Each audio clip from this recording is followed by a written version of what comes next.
Kaakati Kadaama ono mumujjukira. Kadaama ono yava mu mikono gy'abatemu. Namuleetako gye buvuddeko awo nga mukazi wattu asaba buyambi. Kano akatambi kolaba akasooka ye vidiyo gye yakola ng'ali mu kiyumba kya boosi we nga bamusibiddemu mu nnyumba bo ne bagenda ku vacation. Tebamuwa mmere. Yalwala yenayena n'afuuka wayero nga bw'omulaba nga tebamujjanjaba na kumujjanjaba. Mukazi wattu olw'okwagala okutaasa obulamu bwe ne yeekwata akatambi ng'asaba buyambi ne mmuleeta ne mubatuusaako. Ono Emagombe yasimbayo kitooke. Ono gwe mulaba yaloza ku kufa. Eky'omukisa omulungi yakomyewo e Uganda. Era akatambi kano kolaba akookubiri wano ng'atuuse e Uganda era kati bw'ati bw'afaanana. Kano akatambi akasooka bw'atyo bwe yali afaanana ng'ali mu kiyumba ky'Omuwarabu we namukolera vidiyo. Eky'omukisa omulungi vidiyo yatambula n'asobola okuba nti ate afuna obuyambi ne bamununula mu buwambe gye yali agenda okufiira. N'ayogedde ennaku gy'alabidde mu kiyumba. Ayogedde obubi obuli mu bakama be be yali akolera. Bano baali bamwagaliza kufa nga baagala afe. Omanyi omuntu okeera ku makya n'akuleka mu nnyumba n'agenda ku vacation nga waakumalayo ennaku z'otamanyi na muwendo naye ng'alesse takuwadde yadde n'ekikopo ky'amazzi nga takuwadde yadde n'akagaati nga tolina kyakulya ky'osigazza mu nnyumba okuggyako olina ssimu yo ggwe nga ggwe. Kati y'embeera ono omuwala gye yalimu. Emagombe yasembayo kitooke. Atuuse okudda e Uganda nga talina wadde n'ekikumi. Naye eky'omukisa omulungi kyebaliza Mukama nti akomyewo obulamu abulina kye kisinga. N'agamba nti kasita nkomyewo ndi mulamu ebisigadde nnaagattagatta nga ndi waka waffe. Ekifaananyi kino ky'olaba kyekyo ekifaananyi ng'ali ku airport.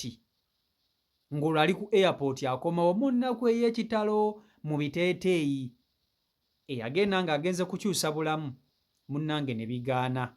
Oba okitegeera oyo gwe bayita Omuwarabu. Boosi we yali ayagala afe. Omanyi omuntu okulwala naye nga obulwadde bw'olwala tebuliko bujjanjabi. Ng'owuli obulwadde bukuluma naye nga tebakujjanjaba. Obwo obulwadde buluma nga bw'okiwulira. Naye twajjawo ne tukuba omulanga eddoboozi ne litambula. Vidiyo abantu ne bagiraba, famire y'abantu ne bamulaba, n'asobola okuba nti ate ataasibwa. Era kati essaawa zino ali Uganda yaddamu okulaba ku baana be. Kansooke nkutuuseko akatambi kano bwe yali olabe nga ebigambo byogera ng'ali mu kiyumba asaba buyambi. Then olabe n'akatambi essaawa zino byanyumya we yali afiiridde mu kiyumba. Vidiyo yiiyo gimpereka like.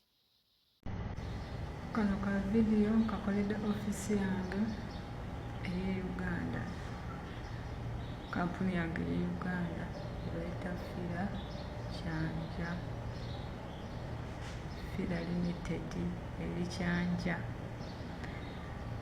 Mbadde mbasaba mundijje mu kino n'ekiyumba kye ndimu banzeeyo ku ofiisi okuba ku ddaafu e Uganda nzeeyo ewaffe e Uganda. Embeera gye ndimu si nnungi. Ndi mulwadde maze ennaku nga sirya, tebampa mmere. Ennyumba yaabwe bagisiba bagirookinga.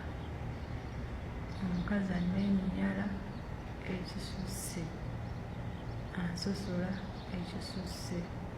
Ebiti byandirwadde ensonga naye omukazi alina empisa embi n'okulya kwennyini kwa lutalo. Bwe mbagamba bakubire ofiisi yange banzizeeyo bangamba mu ofiisi yange teriiyo, agenda ku vacation.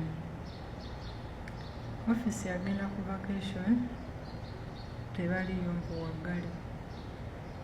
Maze wiiki nnamba nga mbagamba okunziza ku ofiisi oba njogere n'aba ofiisi yange. Nze endi Riyadi era bampita Nakabonge Amina. Mbasaba mwogere n'aba ofiisi y'e Saudi Arabia e Madina bakubire bamadamu bange bagambe banzize ku ofiisi bankyali mulamu. Banze ku ofiisi kankyali mulamu. Nze bangamba bagenda ku vacation ebya idi etannaba kutuuka. Kiwulidde idi tennaba kutuuka. Bali mu kumbuzaabuza tebaagala kunziza ku ofiisi yange. Neebuuza lwaki tebaagala kunziza ku ofiisi yange. Leero ennaku z'omwezi 2. Bangamba ngu bagenda mu wiikendi naye nga maze wiiki nambi mabega mbagamba ekintu kyekimu. Tebaagala kuntwala mu ddwaliro, ne bwe bantwala mu ddwaliro bamala laba nga nfuuse yero. Bakuntwala mu ddwaliro. Era bantwala mu ddwaliro bantwala ne babagamba nina alusa zankuba amagwa mu lubuto. Bannaye munyambe munzize okwaffe. Ye kati owamba atyandikirewa sooka okwebaza baganda bange, mukwano gyange, abantu bange bonna oba abantu bonna abafaayo okulaba nga bansabira, abatambuza vidiyo bannange mbeebaza mwebale ddala. Simanyi butya bwe nnyinza kubeebaza naye mwebale nnyo, mwebale ddala. Bameka abadda nga balamu nga nze, bameka abadda nga bategeera nga nze. Abaana bangi bakomawo nga waya zivuddeko, abaana bangi bakomerawo mu bibookisi. Naye ku lw'essaala yammwe bannange ndi mulamu era nga neebaza akaalo k'ewaffe kafuba okulaba nga kafaayo bannange. Era ne batandika okwewuunaganya, ne beewuunaganya tukoze tutya, avaayo atya. Bane mwebale nnyo, mwebale ddala. Temujjangu okwo. Neebaza muzadde wange naye yakola eky'okulaba nga nkola ki, nga nkomawo ekituufu tebyali byangu. Era mpoleddeyo ababuuza nti nakikola ntya, nze okudda. Ekituufu kiri nti wano okugenda kyandibeera ekyangu, naye amakomawo gandibaamu amakuuna. Ekyegendereza okudda tekubeera kwangu. Ekituufu nze neegulira tiketi nkomyawo. Naye era olaba namalayo omwezi gumu n'ekitundu nga sikola, sirina ssimu, baginjijjako endyawo. Kati nze simanyi wensobola bannyonnyola bintu bino, naye mu byonna nina kyenjizeemu. Bannange omwana ow'obuwala ng'ogenda ku kyeyo ng'olinawo akantu kaakakalu, bannange tetunda kubanga tomanyi gy'olaga bigenda kubeera bitya, ogenda kumalako togenda kumalako. Teri kisinga kuluma nga kufulumya ssente ng'oziteeka ewantu gy'omanyi nti ogenda zizzaawo, n'otuuka n'okomawo nga bwe wagenda ate ng'ofiiriddwa na kinene nnyo. Ng'ofiiriddwa kinene, nze nga nakunyumiriza essaawa ya kakati bwendi oyinza n'okutya. Naye nagamba ekikulu kyalina nzizza obulamu, alhamdulillah, Mukama abadde nange kozi n'essaala zammwe. Naye bw'oba ng'olinayo akantu kaakakalu bannaye tokatunda ate si katereke, oba si ekyo yiriba oleme kugenda ng'otunze ebyo. Nze natunda buli kange n'olugoye olundi ku mubiri no naye nteekeddwa okwambala nalwo nendwejjako, ate nze agenda okukola nti era nja kuzzaawo bwe ndiba nkoze nnyo. Nakomyewo wano nga n'ekyokwambala ekyokwebakako sikirina, naye nga byonna ki nga nejjusa ebintu byange natunda byaki. Bw'oba olinayo akantu kaakakamu bannange katereke. Ate bw'ogenda e Saudi Arabia kalungi babbireko, n'ogenda e Saudi Arabia kijja kuba kikulu nnyo nga tonnaba kulowooza kusindikira gundi osevinga akasente just in case singa abaawo embeera eyo. nze waliwo omwana muwala eyakiŋŋamba n'aŋŋamba weesevingire emyaka singi naye nakomekereza ndi abansobya akadde kamu n'ekitundu bo bayagala okudda ewaka akadde kamu n'ekitundu bannaye mbadde mbasaba abaana abakyaliyo mwekuuma embeera zaabwe zimanyi bulungi naye n'okweterekera akasente kikulu n'otasaasaanya n'otagamba nti oba bannange kannejalabye kankole kino ekyamaanyi ate nze nagenda e Saudi newe giba myezi 6 bano abantu beefulira mu kiti ngamba zi leero bwaseka enkya bataseka leero wabeera munno enkyataba munno leero bwolya n'asanyuka n'akuwa kamere enkyaba tajja kakuwa nze n'okumala ennaku nga takakuwadde nga nze munno oyo yamala ennaku 6 nga sigomba kakulya nze namala ennaku 6 nga sirya nze nakikiriza nga nsiibirira amazzi ne cloves ze nali nkoze ez'erinnyo wali baddekaawo nga ezo cloves obakonywa ku mazzi ng'onywa ku buli obutuŋŋununa luno ndunyumyanga lutabaalo naye nga mwebale nnyo mwebalire ddala. Kaakati oyo gwe bayita omuwalabu naye kambabuulire twebaza nammwe munnyambeko twebaze pulatifomu eno ekoze kyamaanyi nnyo mu kuyamba ku ddoboozi ly'abakadaama naddala abayita mu kunyigirizibwa. Ebintu bino tubiteekayo sigamba nti tuba tukola mawulire na lugambo olwo tetunoonya likes na views. Kale views zo tuzinoonya kubanga views ze zituyambako eddoboozi okutambula lituuke gye twagala lituuke. Ne kuno konna nkwebaza mmwe abalabi era abalaba mwebale nnyo kuba nti ate musheyalinga okunyigirizibwa kwa bannammwe kuba bayitamu eyo mu biyumba. Omuwala oyo nga bwe mumulaba bwe yali afaanana kibayita okuyita mu ttanuulu emagombe yasimbayo kitooke.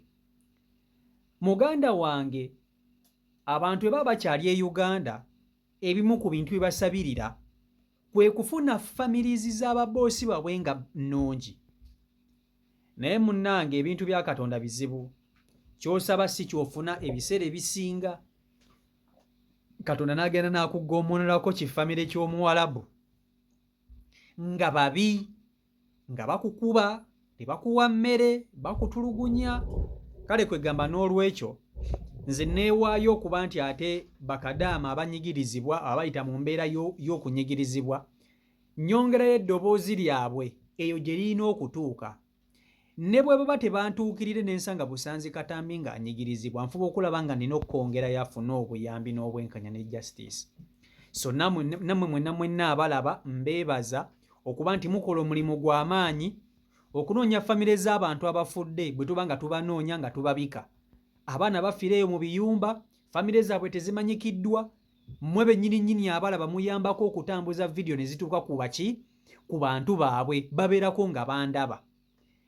Abaana abanyigirizibwa mu biyumba kati ng'ono muyambako okutuuka eddoboozi netuuka ku kampani eziba zaabatwala kubanga eno channel egobererwa abantu bayitirivu nnyo. Kampani ezibatwala nazo zigoberera.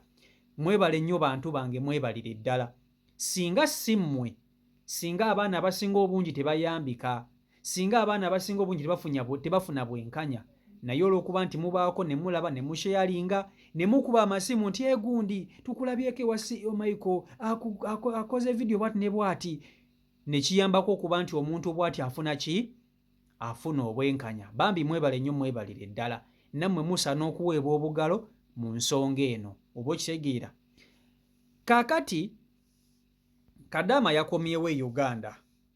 Yakomyewo talina yadde n'ekikumi kubanga sikiwa nti n'okumusasula babadde bamusasula. Omuwalabu tayinza kuyisa bwato nga kutulugunyanga ne ssente akuwa. Abawalabu bantu bazibu nnyo nga bw'okiwulira. Era bantu babi, nze nkubuulira. Abawalabu bano Mukama bw'akuyamba n'osanga omuwalabu omulungi omufunamu. Era osobola n'okumukolera ebbanga ly'otamanyi. Naye Katonda bw'akuyamba n'ogwa ku kiwalabu nga kibi bannange ate famire yonna eba mbi. N'olyoka wejjusa n'ogamba bannange ki ekyandeeta. N'okubamu obufaananyi ng'obwana bwo wabuleke ne Uganda ogenda kufiira eyo ku kyeyo mu butuufu. ono omuwala we yatuuka yali agenda kufa ebyaddala. Omanyi omuntu watuuka ekiseera n'alwala, aluusa ne zimuluma n'alwala, naye nga tafuna bujjanjabi, talya, ali awo. Eno vidiyo yagenda okugikola nga n'omukka abakamubake. Omukazi omulungi, oba okitegeera, yaleka abaana be famire ye, n'atuuka ekiseera n'afaanana ng'omuntu afudde. Naye twebaza Mukama olw'okuba nti ate yamusobozesezza n'akomawo era kati bw'ali mulamu. Ekyo nno kirungi. Ebiseera ebisinga Bulaaya gye tulaga tetunoonyayo nnyo bintu bingi.